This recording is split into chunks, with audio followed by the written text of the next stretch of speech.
அண்மை செய்தி. அதிமுக பொதுச் செயலாளரும் எதிர்க்கட்சித் தலைவருமான எடப்பாடி கே பழனிசாமி யுகாதி திருநாள் வாழ்த்துக்களை தெரிவித்துள்ளார். இது குறித்த கூடுதல் விவரங்களை தலைமை செய்தியாளர் ஜெயக்குமார் வழங்க கேட்கலாம். ஜெயக்குமார் வணக்கம். முழு விவரங்களை நீங்க பதிவு பண்ணலாம். வணக்கம் அருண். அனைத்திந்திய அண்ணா திராவிட முன்னேற்ற கழகத்துடைய பொதுச் செயலாளரும் சட்டமன்ற எதிர்க்கட்சித் தலைவரும் முன்னாள் முதலமைச்சருமான புரட்சித் தமிழர் எடப்பாடி கே பழனிசாமி அவர்கள் யுகாதி திருநாள் வாழ்த்து தெரிவித்திருக்கிறார். அவர் வெளியிட்டிருக்கக்கூடிய வாழ்த்துச் செய்தியில், யுகாதி என்னும் புத்தாண்டு திருநாளை உற்சாகத்துடன் கொண்டாடி மகிழும் தெலுங்கு மற்றும் கன்னட மொழி பேசும் மக்கள் அனைவருக்கும் எனது இதயமார்ந்த யுகாதி திருநாள் நல்வாழ்த்துக்களை தெரிவித்துக் கொள்வதில் மகிழ்ச்சி அடைகிறேன் என்று குறிப்பிட்டிருக்கிறார்.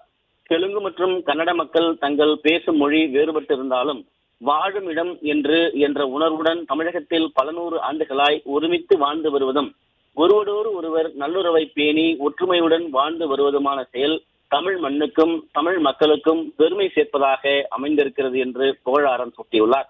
இவ்வண்ணம் தமிழ் மக்களோடு ஒன்றி உறவாடி உவகையுறவு வாழ்ந்து வரும் தெலுங்கு மற்றும் கன்னட மொழி பேசும் மக்கள் அனைவருக்கும் இந்த புத்தாண்டில் மேற்கொள்ளக்கூடிய புதிய முயற்சிகள் எல்லாம் வெற்றி பெற்று சீரோடும் சிறப்போடும் வாழ்ந்திட வேண்டும் என்று மனதார வாழ்த்தி புரட்சித் தலைவர் எம்ஜிஆர், புரட்சித் தலைவி அம்மா ஆகியோரது நல்வழியில் அனைவரும் எனது இனிய யுகாதி திருநாள் நல்வாழ்த்துக்களை மீண்டும் ஒரு முறை உரித்தாக்கிக் கொள்கிறேன் என்று அனைத்திந்திய அண்ணா திராவிட முன்னேற்ற கழகத்துடைய பொதுச் செயலாளரும் சட்டமன்ற எதிர்க்கட்சித் தலைவரும் முன்னாள் முதலமைச்சருமான புரட்சித் தமிழர் எடப்பாடி கே பழனிசாமி அவர்கள் யுகாதி திருநாள் வாழ்த்துச் செய்தியில் குறிப்பிட்டிருப்பது குறிப்பிடத்தக்கது. அருண்,